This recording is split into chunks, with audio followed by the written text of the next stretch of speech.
সেগুলো ভেজে নিব। মার সবগুলোই প্রায় বেলে নেওয়া হয়ে গেছে।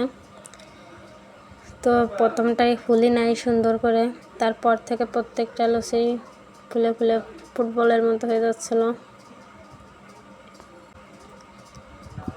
তো তোমাদের আজকে এই লুচি ফুলানো দেখাতে যে আমার হাতের 12টা বেজে গেছে। ক্যামেরা ধরতে যাই শুধু তেল ছুটে লাগছিল, তারপরও ভিডিও করেছি যতটুকু ততটুকুই তোমাদের সাথে শেয়ার করছি।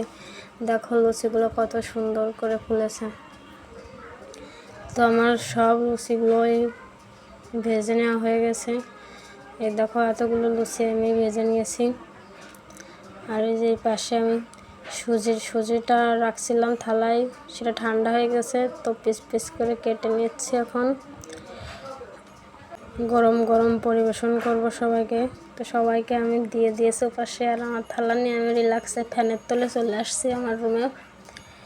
আর এখন আমি নিজেই খেয়ে নিচ্ছি। প্রথম মিষ্টি আমার একটু বেশি পছন্দ, তো আগে মিষ্টিটা দিয়েই ট্রাই করছিলাম। ভালো হয়েছে। সুজি রান্নাটা দুধ দিয়ে রান্না করেছিলাম, শুধু চিনিও দিয়েছিলাম, চিনি না দিলে তো আর হয় না। আর এরপর এই সবজিটাও খুব মজা লেগেছে খেয়ে, সবাই ভালো বলেছে। তো তোমরাও এভাবে ট্রাই করতে পারো।